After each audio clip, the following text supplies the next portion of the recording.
in a spiritual body, and you can now comprehend spiritual matter just like when you were in a physical body and you could hold physical things.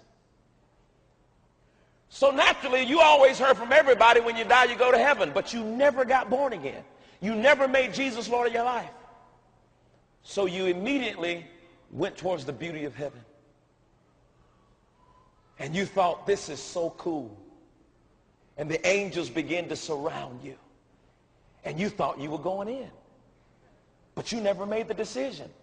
And all of a sudden, those who had a right to you, demons, come up behind you and grab you. They have a right because you never made the decision to get born again. Now watch this. All right, now demons, hold up. All right, now watch this. Now, they have a right to me. I never made a decision in that body. I now want to make a decision. I can't.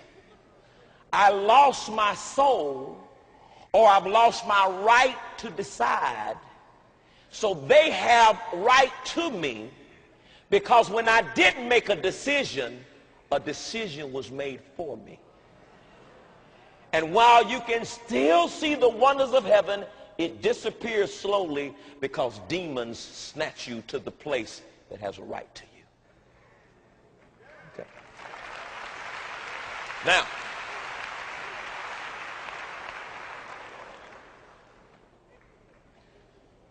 let's look at the location of hell. All right, prepare yourself now. Where is hell located? Well, Proverbs 15:24 talks about hell being beneath.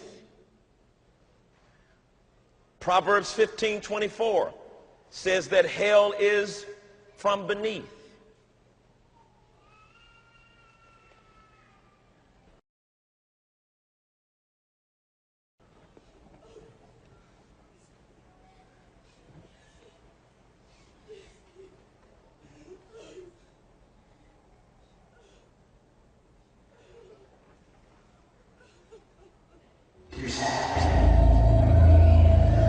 I died today. It's a lot different than I expected.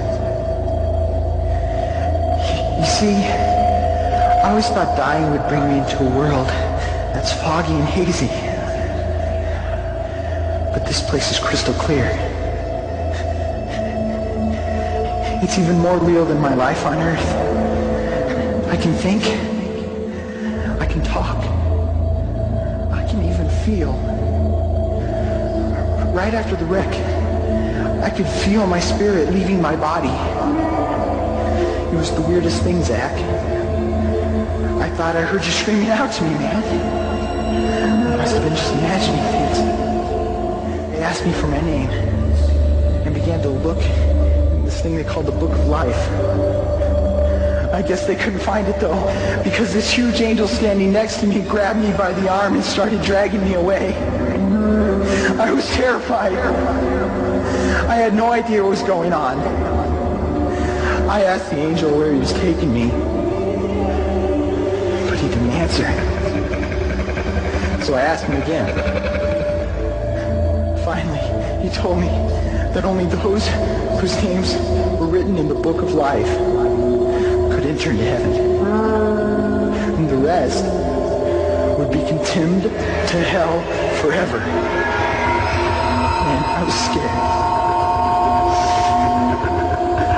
The angel threw me into some kind of holding cell where I've been sitting and thinking for a long, long time. Do you want to know what I've been thinking about? I've been thinking about you. Zach, you're a Christian. You told me so yourself. I mean, we talked about it 3 different times today. Kelly brought it up, and you laughed it off. Coach Adams brought it up, and you changed the subject. I mean, it came up right before the wreck. Well, the question I can't get out of my mind is this, Zach. Why haven't you ever told me about how to become a Christian? I mean, you say you're my friend, But if you really were, you would have told me about this Jesus and told me how to escape this terrible place that I'm headed for. I can feel my heart pounding in my chest. The angels who have been chosen to cast me into hell are coming down the hallway. I can hear their footsteps. I've heard of this hell, Zach. They call it the Lake of Fire. I can't stand it, Zach. I'm terrified. Look, the angels are at the door. Oh, no. No! They're coming in, and they're pointing at me. They're grabbing me and carrying me out of the room. I can already smell the burning sulfur and brimstone. I can see the edge of the cliff where hell burns. This is it. I am without hope. We're coming closer, closer, closer. My heart is bursting with fear. They're holding me over the flames. I'm gasped forever. This is it. They have thrown me in. Fire. Pain. Hell. Why, Zach? Why didn't you ever tell me about Jesus?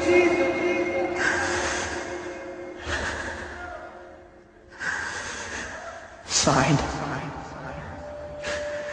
Your friend, Josh. Yes, friend.